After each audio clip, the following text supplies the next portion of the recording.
बिस्मिल्लाहिर्रहमानिर्रहीम। अस्सलाम वालेकुम नाज़रीन, उम्मीद है आप लोग खैरियत से होंगे। नाज़रीन, बहुत बहुत शुक्रिया, आप अपना कीमती वक्त निकाल के मेरे ब्लॉग को देखते हैं, उसको सराहते हैं, उसको आगे शेयर करते हैं। आपका बहुत शुक्रिया। आप उसको लाइक भी करते हैं, आपका बहुत बहुत शुक्रिया। नाज़रीन, 2-3 खबरें हैं और वो मैं समझता हूँ ये खबरें आप तक पहुँचाना ज़रूरी हैं। पहली खबर तो ये है कि अल कादिर यूनिवर्सिटी के 190 मिलियन पाउंड का जो केस चल रहा है उसमें एक अहम पेशरफ्त हुई है और नैब रावलपिंडी ने जो है तहरीक इंसाफ के ख़िलाफ़ जो है वो रेफरेंस दायर कर दिया है और उस रेफरेंस में तकरीबन 8 मुल्ज़मान करार दिए हैं। उन मुल्ज़मान में जो है वो इमरान खान साहब हैं, उसके अलावा बुशरा बीबी हैं, फराह गोगी साहिबा हैं, इसके अलावा एक मुस्तफ़ा साहब हैं, जुल्फ़े बुखारी हैं, शहज़ाद अकबर साहब हैं, इसके अलावा जो है आपके मलिक रियाज साहब हैं और उनके बेटे अली रियाज साहब का भी नाम लिया जा रहा है। अब ये केस देखते हैं आगे इस पर क्या सिलसिला बनता है। इसके अलावा जो है आपको पता है कि वो जो अडियाला केस में जो कल समाअत होनी थी वो आज हो रही है, यानी कि इमरान खान साहब की और जो शाह महमूद कुरैशी साहब की जो जेल में होनी थी, बजाय ये कि वो अदालत में होती। आपको पता है कि कल जो है वो मुंतकिल दोबारा जेल में हो गई, तो उस सिलसिले में भी जो है वो अब कार्रवाई जो है आज समाअत होगी, उसमें देखना है इस पे आगे क्या होता है। तीसरी खबर ये है नाज़रीन के नवाज शरीफ साहब को अल अज़ीज़िया केस में भी जो है उनकी भी समाअत जो है अब 7 दिसंबर को जो है वो 7 दिसंबर तक जो है मुलतवी हो गई है और इसमें जो है आपको इसके सिलसिले में आपको पता है कि ये पहले जो है उनको 7 साल की इसमें जो सज़ा हुई थी उस पर अब ये समाअत 7 दिसंबर को होगी। और आपको पता है कि ये जो पहले जो है एवन फील्ड का जो केस जो है वो जिसमें उनको बरीयत हुई है उस पर भी एक मुख्तसर सा जो है वो तहरीरी फैसला आ चुका है। नाज़रीन, पाकिस्तान पीपल्स पार्टी के बिलावल भुट्टो जरदारी साहब ने कोयटा में बलूचिस्तान वकला बार से खिताब करते हुए उन्होंने ये कहा कि मुझे पता चला है कि 3 दफ़ा वज़ीर-ए-आज़म जो पहले बन चुके हैं उनको चौथी दफ़ा भी वज़ीर-ए-आज़म बनाया जा रहा है और ये जो सोच है ये जिस तरीके से है इस तरीके से जो है मैं ये समझता हूँ कि ऐसी सोच नहीं होना चाहिए। ये पुरानी सियासत के तौर पे तर्ज पे जो है वो सियासत चलाना चाहते हैं और मैं ये समझता हूँ कि नई क़यादत को आना चाहिए और हम इंशाल्लाह जो है 8 फरवरी को एक सरप्राइज़ देंगे, ये भी उन्होंने कहा। और इसके साथ साथ उन्होंने ये भी कहा है कि अब वो वक्त गया, अब वक्त ये है कि आवाम को सियासत और मईशत में उनका हिस्सा देना पड़ेगा। अब नाज़रीन बात कर लेते हैं इलेक्शन के हवाले से। इलेक्शन कमीशन के अंदर राजा साहब ने जो है वो ये अंदिया दे दिया है कि हल्का बंदियाँ सब हो चुकी हैं और बाकी काम जो है वो अपने वक्त पे हो जाएंगे और इंशाल्लाह 8 फरवरी का उन्होंने किसी तरीके से एक इशारा दे दिया है कि जिस तरीके से सारी प्रिंटिंग हो गई है बैलेट बॉक्स की और तमाम चीज़ों की प्रिंटिंग हो गई है, हल्का बंदियों की भी तैयारी मुकम्मल हो गई है। और उनसे ये सवाल किया गया कि इलेक्शन की तारीख का कब ऐलान होगा, तो उन्होंने कहा कि 54 दिन पहले आप 8 फरवरी से लगा लें कि 8 फरवरी से पहले जो 54 दिन होंगे उससे 54 दिन पहले जो है वो इंतखाबात का जो है वो शेड्यूल जारी हो जाएगा। कहते हैं इंटर पार्टी इलेक्शन की, पीटीआई के इंटर पार्टी इलेक्शन जो है आज या कल में हो जाएंगे और वो सारी की चीज़ें सामने आ जाएंगी। ये तो हम आपको पहले भी बता चुके हैं कि बैरिस्टर गौहर साहब का जो है वो नाम तो पहले से दिया जा चुका है। इसके अलावा 5-6 नाम हमने आपको और भी बता दिए जो मुख्तलिफ सूबों में जो है उनको पोस्टें दी जाएंगी और वो भी अनअपोज आ जाएंगे जिस तरीके से ये हुक्म जो है इमरान खान साहब की तरफ से आया है। लेकिन पार्टी के में से ही कुछ इख्तिलाफ राय बैरिस्टर गौहर के लिए हो रहा है और उनका ये कहना है कि बैरिस्टर गौहर का इसी तरीके से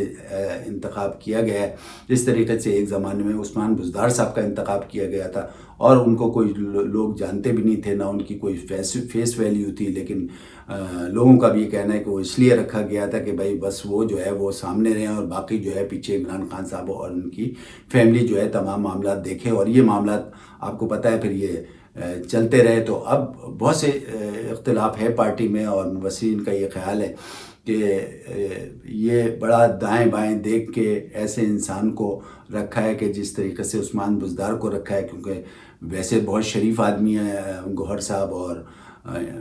पार्टी के लोगों का ये ख्याल है कि जैसे उस्मान बुज़दार साहब के पीछे जो है इमरान खान साहब खुद ही सारे अहकामात कर रहे थे और सब वही हुकूमत चला रहे थे या उनकी फैमिली चला रही थी, इसी तरीके से वो अब भी यही चाहते हैं। لیکن اب پھر اس کے بعد مبصرین کا بہت سے لوگوں کا یہ بھی خیال ہے کہ نہیں، ایسا نہیں ہے، عثمان بزدار صاحب جیسے بیرسٹر گوہر نہیں ہے، کیونکہ بیرسٹر گوہر صاحب کی ایک فیس ویلیو ہے، بہت پڑھے لکھے انسان ہیں، مدبر انسان ہیں، سوچ سمجھ رکھتے ہیں، اور وہ کہیں نہ کہیں جو ہے وہ ضرور اپنی پریزنس جو ہے وہ شو کریں گے. وہ اس طریقے سے نہیں ہوں گے کہ جس طریقے سے عثمان بزدار صاحب ہیں، کیونکہ عثمان بزدار صاحب کے اوپر جو ایک ٹھپا تھا عمران خان صاحب کا، وہ عمران خان صاحب کا ٹھپا ختم ہوا، عثمان بزدار صاحب آج تک وہ غائب ہیں. اس کے علاوہ پارٹی کے اور بھی لوگوں کا کچھ اور بھی اختلاف رہا ہے. انہوں نے یہ کہا ہے کہ اتنے سینئر لوگ پرانے جو ہیں پی ٹی آئی سے لائل تھے، ان کو نہیں رکھا گیا ہے، جس میں پرانے لائل علی محمد خان تھے، اس کے علاوہ اور پرانے لوگ تھے. پھر وکلا حضرات میں بھی آپس میں رفٹ ہو گئی ہے. وکلا میں آپ کو پتہ کہ حامد خان صاحب انتہائی سینئر وکیل تھے، اور وہ اگر ان کو نامینیٹ کیا جاتا تو وہ سپریم کورٹ بار میں بھی اور دوسرے بار میں بھی کافی چیزیں جو ہے وہ پی ٹی آئی کی صحیح کر سکتے تھے، اس کو بیلنس کر سکتے تھے اور بہتر طریقے سے وہ امور چلاتے. تو یہ بھی پارٹی کے اندر سے یہ سب رفٹ چلی آ رہی ہے اور اس قسم کے خیالات آ رہے ہیں. لیکن بہرحال میں یہ سمجھتا ہوں کہ جس طریقے سے عثمان بزدار صاحب تھے، ان کی کوئی بھی فیس ویلیو نہیں تھی، لیکن بیرسٹر گوہر صاحب کی ایک فیس ویلیو بھی ہے، پڑھے لکھے انسان ہیں، مدبر انسان ہیں، کافی ٹی وی شوز میں آتے رہے ہیں اور ان کی صلاحیت کو لوگ گردانتے ہیں. ناظرین، پارٹی میں جو ہے یعنی پی ٹی آئی پارٹی میں ایک دراڑ سی لگ رہی ہے، کیونکہ یہ جو انٹر پارٹی الیکشن ہے اس پہ جو ہے مزید جو ہے وکلا کے درمیان بھی اور جتنے پرانے لائل ہیں پارٹی کے ساتھ، ان کے جو ہے وہ چیمنگ ہوئی ہیں، شروع ہو گئی ہیں. کچھ تو ہم نے آپ کو ڈیٹیل بتا دی ہے. مبصرین کا یہ خیال ہے کہ عمران خان صاحب کو اس چیز پہ سوچنا چاہیے، کیونکہ مزید کہیں ویسے ہی پارٹی جو ہے ٹوٹ پھوٹ کا شکار ہے اور کہیں مزید کوئی ڈویژن نہ بن جائے. اس پہ عمران خان صاحب کو جو ہے وہ ضرور سوچنا چاہیے. اب بات کرتے ہیں سائفر کیس کے سلسلے میں. ناظرین، سائفر کیس کے سلسلے میں کل سماعت ہوئی. جج ابو الحسنات صاحب جو ہیں وہ انہوں نے وکلا کی چیزیں سماعت کے دوران جو ہے ان کے دلائل سنے، لیکن جیل ٹرائل کا جو ہے وہ نوٹیفیکیشن ان تک نہیں پہنچا تھا اور کافی دیر تک وہ اس کا انتظار کرتے رہے. پھر جیل کا نوٹیفیکیشن پہنچا، پھر انہوں نے ایک نوٹیفیکیشن جاری کیا اور اس سلسلے میں جو ہے آج جو ہے وہ سائفر کے سلسلے میں دوبارہ جیل میں سماعت ہوگی. اب مبصرین کا یہ خیال ہے، میں یہ سمجھتا ہوں کہ عمران خان صاحب مسلسل ہی جو ہے عطاب میں گھرے چلے جا رہے ہیں اور مشکلات میں اضافہ ہوتا جا رہا ہے. جیسے آپ کو پتہ ہے القادر ٹرسٹ کے حوالے سے اب جو یہ ملزمان ڈکلیئر ہو چکے ہیں، اس میں اب کارروائی تیزی سے بڑھے گی. اس کے علاوہ جو ہے سائفر کا کیس جو ہے وہ جو ہے بڑی مشکل سے عدالت کی سماعت کے لیے مقرر ہوا تھا، لیکن وہ پھر واپس جیل کی نظر ہو گیا، نہیں وہ پھر جیل میں ٹرائل ہوگا. اور ایسا لگتا ہے کہ باقی جتنے بھی جو کیسز پہ ہیں وہ بھی ایسا لگتا ہے کہ عمران خان صاحب اب باہر نہیں نکلنے والے. جتنے بھی کیسز کی سماعت ہوگی، چاہے وہ سیکیورٹی کا ان کا مسئلہ ہے جس طریقے سے پہلے جیل حکام نے ڈکلیئر کیا تھا، جو بھی ہے ایسا لگتا ہے کہ سارے کیسز جو ہے نا اب ان کی سماعت جو ہے وہ جیل میں چلے گی. تو اب یہ سب سلسلے ہیں، تو ایسا لگتا ہے کہ مسلسل جو ہے وہ